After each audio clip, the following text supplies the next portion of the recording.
11-11.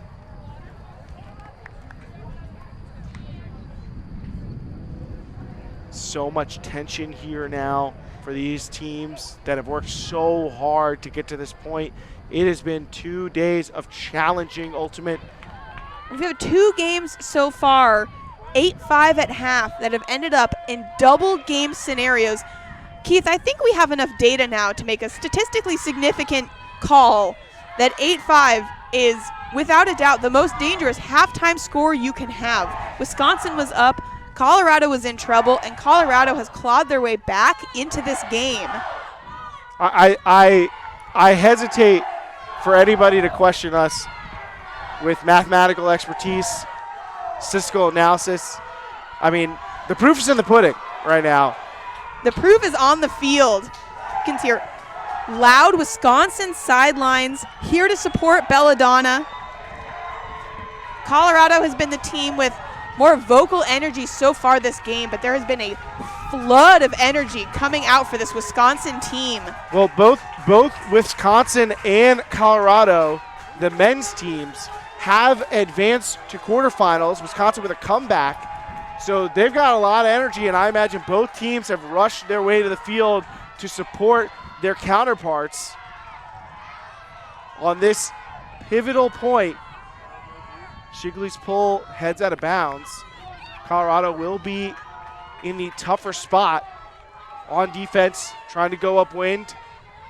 Walker picking up for Wisconsin. Without a doubt, part of their universe line here. Wisconsin forced to play without Flowerman, who's been a consistent presence for their offense. Hill resets. Wilmoth dutifully chasing around. Hunting Walker for that layout block. Wide throw up to Monshine. Saving throw there by Walker, and she calls the foul. And imagine this one will be uncontested. Wisconsin playing conservatively so far, not taking any risky shots upfield. They need to have a lot of separation for these cutters. Hill tracks that one down. There's another call. So a pick downfield as Swafford catches up. If Wisconsin scores, I would try to zoom in on set people laying down. Hill fakes, looking for options, and there's tight there, but Wilmoth falls down. Walker gets the disc, and I think there's a call, potentially a stall. And that does seem to be the case for the second time in 2 points. Wisconsin stalled out, and Colorado able to get possession. Henderson approaching the disc, ready to bring Colorado, trying to bring them closer to a break. Shigley with the disc, blocked, deflected, and then intercepted by Monshine. Wisconsin with yet another chance. Walker with the disc, just a few yards out.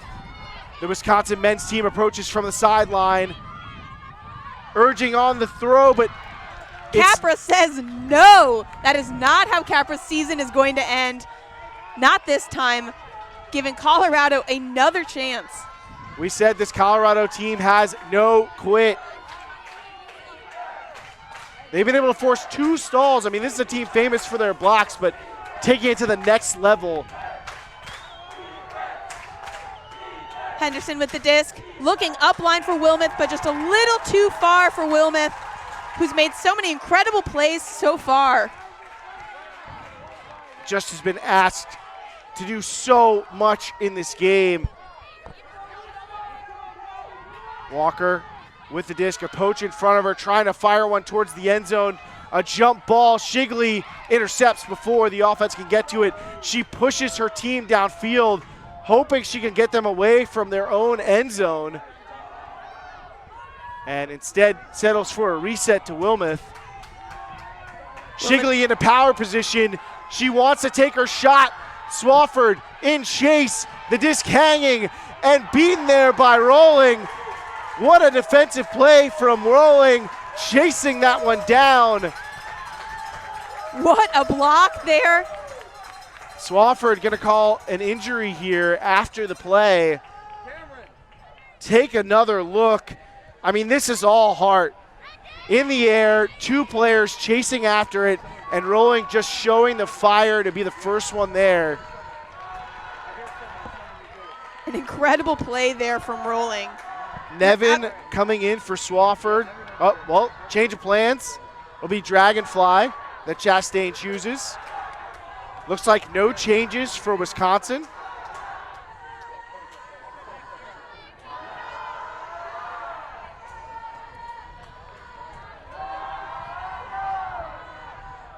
And you can just hear how much the volume here is picked up.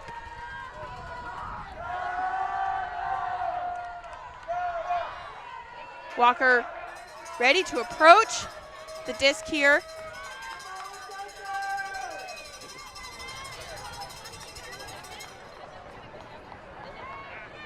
Your ground check, 3-3, your ground check. Yep. 5. Again, we see them trying to block the Walker throw unsuccessfully. Walker hangs one out. Another jump ball here, and it's Henderson, I think, who gets her fingertips on it. Walker just trying to ensure that Colorado won't get the disc anywhere near this Wisconsin end zone. Macri wide open. Walker's hat pops up. But Macri gets to it, and now ahead to Wilmoth. Wilmoth takes 2 tries, but manages to keep it in bounds. Inside throw. Capra's clapped hands can't close around the disc in time. Colorado just barely missing another chance here to break upwind. Walker picks up. Walker firing to a streaking receiver, and that's just out of the hands. The game just eluding the grasp of Wisconsin. What an absolutely epic run to close that ground. We all thought that was game over. And credit to Walker for an excellent throw, leaving that up long enough for a cutter coming from across the field, and saved on this effort by Capra. Deflected. And then Henderson's throw knocked to the ground. Karen Hill takes off. Walker picks up. High release backhand for Monshine, and Monshine tough to handle that one. The sun's kind of directly at that high angle on the left, so that throw is going to be difficult, especially with the sideline closing in. Henderson ready to pick up. Katie, I am not only a bundle of nerves right now, but feeling tired. I can't imagine what the players are feeling right now. If we feel this exhausted, it is unimaginable what is happening on the field for these teams who have fought so hard to get to this double game point moment. Dragonfly gets it ahead to Capra. Excellent footwork from Macri to get open there, despite tired legs. Sideline now. Capra saying, give me the rock up this open sideline, looking for options. Wilmoth jumps that one out of bounds, realizes it in frustration. So the Wisconsin offense spreads out again. I mean, this has been a grind. Walker picks up, and high hands from Colorado as they try and force her to pick something a little shorter. A nice find there from Hill. Monshine with it now. Walker shut off by Capra's mark. Instead, it's Cohen. Cohen finding nice spaces here. Wisconsin moving into the red zone and looking dangerous. Belladonna attacking that open side, and marks from Colorado adjusting from being as flat, and there it works. Walker, her hands on her knees as she tries to find the energy to continue. Just excellent defensive pressure from Wilmoth here. We've seen her make so many blocks downfield, but here she is on Wisconsin's star handler, setting such a tough mark to force that kind of throw from Walker. Henderson fights a break around Rolling. Capra well defended by Monshine, but Macri get some room. Lostra catches it through traffic, and now Colorado's past midfield. Henderson with space. She catches it in power position. On the goal line now with Shigley. Shigley looks off two of the front cone options, and now behind the defense is Lostra. Knocked away. Hill saving the game for Wisconsin, making the play. Huge play from one of Wisconsin's grad students there. You could feel that Colorado thought the game was theirs in that moment. Now backhand force on Walker, so she puts one up over the poach and back into the hands of Hill. Hilda rolling, looking for some resets. Rolling.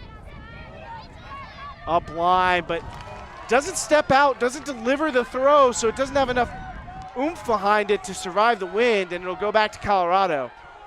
It's tough to remember going downwind that you still have to put some spin and some power on that disc in order to keep that in the air.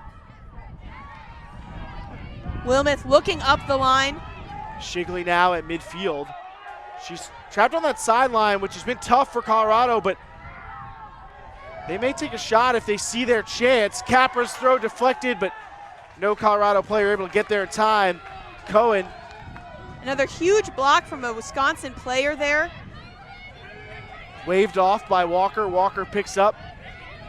Colorado poaching in the way, and Walker sends it over to Welsh. Rolling, looking upfield. Hits Monshine, has a streaking receiver. Pump fakes it, and instead it's going to look back to Walker. Walker fakes out the defense, and now she's in position. Give and go with Monshine. Wisconsin creeps closer to the end zone, and Monshine makes the tee for the timeout. Crucial call there for an exhausted 14 players on the field, competing in the most intense point so far for either of these teams in this game. You're right, Keith, it's a double season point. Wisconsin in the red zone here. I know that the crowd probably really wanted that Monshine huck to go up, and I did in my heart of hearts as well, but in this much exhaustion, to think about what you want to execute is just so difficult. I think a lot of times your brain just wants you to make the first decision available. You just don't even want to keep thinking anymore. But it's an excellent decision there from Monshine to holster that throw. A cutter who, give that back to the handler, give it to the handler who's been taking those shots instead. And this timeout presented by Disc Store. $30 full sub jerseys, not a bad consolation prize if you can't make it through double season point. But you don't have to. You can get them anyway. Email jerseys@discstore.com. Multi-World is the promo code. Keith, I'm shaking. I've got no stake in this game, but this has been an exciting double season point for these teams. So many opportunities, so many blocks. Now Wisconsin with the chance to advance to quarters here. So out of the timeout, spread formation, isolating, rolling, and now a decoy to set up Walker. And now she's got it in the middle of the field. Monshine looking to get open against Capra. She does, and she brings it in. Wisconsin advances.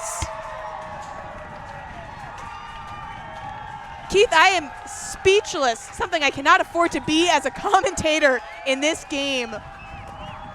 What a sequence of cuts there. What clean offense from Wisconsin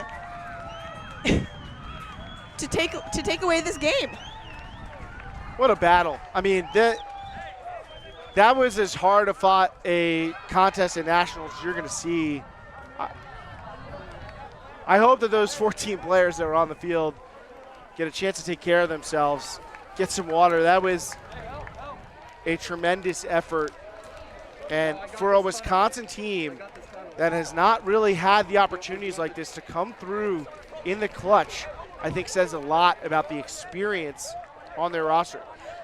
I will have to look when the last time a 16 seed, made it to quarters, battling against a 13 seed no less, and gave us this exciting of a game. Doesn't matter how windy it was, doesn't matter how hot it was. This was an absolute grind for these teams, and what a performance. The massive Wisconsin fan base forming a tunnel on the field. I don't know where the players are finding the energy to run through it. Adrenaline, Keith, pure joy and adrenaline. I mean, it's on the other end of a victory. And Wisconsin will send themselves to the quarterfinals to match up with Ohio State.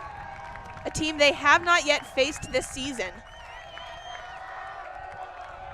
What a performance by Colorado, coming back in that game from an 8-5 deficit, fighting with heart and grit to make this a double game point, and just being inches away from taking this game away from Wisconsin.